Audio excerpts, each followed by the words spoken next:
महिलाओं को आरक्षण मिल रहा है तो मुझे नहीं लगता प्रियंका भारती जी आपको दिक्कत होगी या मुझ जैसी महिलाओं को दिक्कत होगी। महिलाओं का प्रतिनिधित्व बढ़ेगा तो आपको भी खुशी होगी और मुझे भी खुशी होगी, लेकिन जातियों के झमेले में बांध कर अगर आप चाहेंगी महिलाओं को उनका योगदान ना मिल पाए, महिलाओं को उनका प्रतिनिधित्व ना मिल पाए, तो थोड़ा अलग है। तहसीन जी, अच्छा चलिए ठीक, अच्छा ठीक है, आप एक्सपोज करिएगा इनकी धूर्तता को, मैं आपको मौका दूंगी। तहसीन पूनावाला जी, तहसीन पूनावाला जी, लेकिन क्या बिहार के बजट को सिर्फ इसी चश्मे से देखा जाना चाहिए कि ये चुनावी बजट है, और क्या वाकई में लोक लुभावन योजनाओं की कमी इस बजट में रह गई जो होनी चाहिए थी?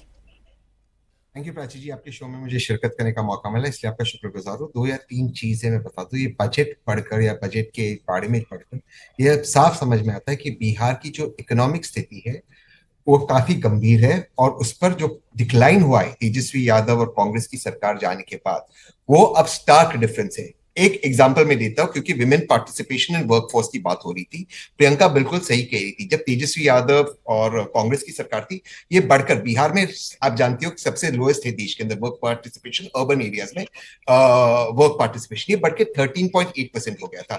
देश का एवरेज अबाउट 37% है, महाराष्ट्र का 60% है, ये घट के 5.6% हो चुका है। क्यों? जाहिर सी बात है कि लॉ एंड ऑर्डर खराब हुआ है।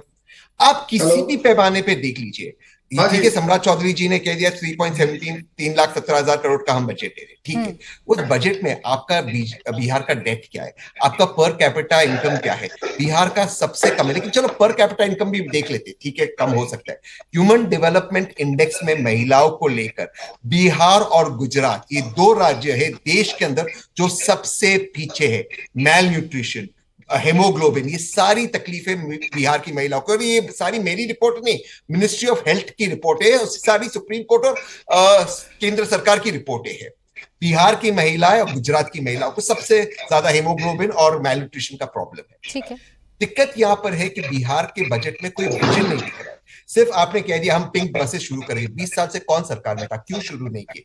आप कह रहे कि हम अब वीमेन पार्टिसिपेशन लाएगी, धीरेन्द्र भाई ने क्या, अब तो ये शुरुआत हुई, 20 साल से आप सरकार में थे, 2-3 साल आप निकाल लीजिए आरजेडी और कांग्रेस की सरकार को निकालते, आपने क्यों नहीं लाया? वो एवरेज कब बढ़ा? जब कांग्रेस आरजेडी की सरकार, ये डेटा है, ये डेटा को आप नकारिए, बाकी सारी चीजों को आप छोड़ दीजिए, इन चीजों पर आप बात कीजिए। ठीक है, जवाब इस पर अनुप्रिया जी आप दे दीजिए, फिर आ रही है रोहन गुप्ता जी। अनुप्रिया जी भी ज्वाइन कर गई हैं जेडीयू की प्रवक्ता में। अनुप्रिया जी, 20 सालों से जो नहीं किया, आज महिलाओं को पिंक टॉयलेट देकर, पिंक बसेस देकर या 33% उनको आरक्षण देकर ट्रांसपोर्टेशन में, क्या इससे हासिल कर लीजिएगा? क्या महिलाओं की समस्या, बिहार की महिलाओं की समस्या इससे दूर हो जाएगी?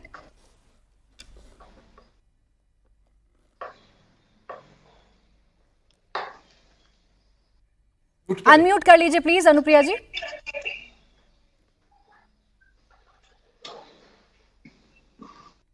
चलिए, आपकी आवाज नहीं आ रही अनुप्रिया जी, आपके पास लौटूंगी। इस सवाल का जवाब रोहन गुप्ता जी आप ही दे दीजिए, चाहे तहसीन पूनावाला जी हो, चाहे प्रियंका भारती जी हो। उन्हें चिंता है बिहार की महिलाओं की, और इसीलिए आपसे कुछ उम्मीद कर रहे थे, कुछ बेहतर, कुछ विजन वाला कम से कम करिएगा महिलाओं के लिए।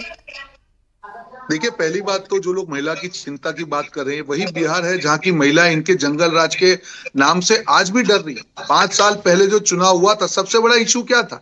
इनको तो कोई अधिकार ही नहीं है महिलाओं की बात करने की। जिन्होंने जंगल राज से महिलाओं को पीड़ित किया, प्रताड़ित किया, कौन से मुंह से आप बात कर रहे हैं? और आप जरा आंकड़े आप पढ़ के जाइए, पिछले 5 साल में 90% महिला कल्याण पे बजट में खर्च बढ़ा है, और बजट में महिलाओं की हिस्सेदारी 18% बढ़ी है। जो उनकी जो स्कॉलरशिप है उसको बढ़ा के 1000 से 2000 रुपए किया गया। पिंक बसेस का आयोजन किया गया, महिला कल्याण के बजट को बढ़ाया गया। तो पहले आप पूरा एनालिसिस करके आइए। और इसीलिए देखिए, विपक्ष की विश्वसनीयता तब खत्म होती है जब पहले ही तय होता है कि हमको तो इसको क्रिटिसाइज करना है। और जैसे हमारे भाई साहब ने कहा, धीरेन्द्र जी ने, आगे आगे देखिए होता है क्या।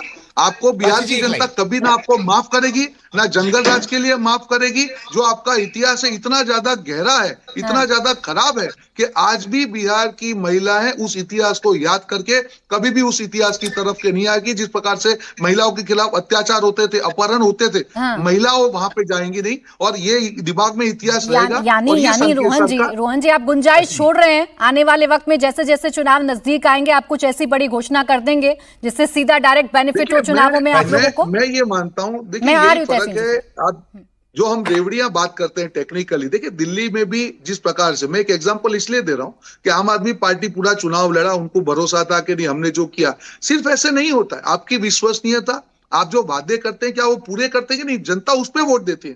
भाजपा की आप सरकार देखेंगे रिपीट क्यों होती है, कितने ही 10 मुद्दे विपक्ष उठा ले, उनकी जो विफलता है उसकी बात कर ले, फिर भी जनता रिपीट क्यों करती है, उसका कुछ तो कारण होगा। क्यों महाराष्ट्र में सरकार रिपीट हुई, क्यों हरियाणा में सरकार रिपीट हुई, या क्यों गुजरात में रिपीट होती है, उसका कारण है कि डिलीवरी है। राजनीतिक तौर पर आप आक्षेपबाजी करेंगे, जो कांग्रेस के प्रवक्ता है, दूसरे प्रवक्ता, उनका काम है, बट जब तक धरातल पर डिलीवरी नहीं होगी जनता भरोसा नहीं करेगा, और उसका एक एग्जाम्पल दिल्ली है। रोहन भाई बिल्कुल सही कह रहे कि आगे फिर डिलीवरी प्रियंका पर जी। रोहन भाई बिल्कुल सही कह रहे, डिलीवरी पर ही वोट गिरता है। बिहार में नीति आयोग की रिपोर्ट, मुझे आपके शो पे नीति आयोग की रिपोर्ट पे हमने चर्चा किया था। नीति आयोग की रिपोर्ट की, इन्हीं की सरकार की रिपोर्ट है कि मल्टी डायमेंशनल पॉवर्टी में सबसे खराब परफॉर्मेंस बिहार का रहा है। ये नीति आयोग की रिपोर्ट की थी, इन्हीं की सरकार की रिपोर्ट।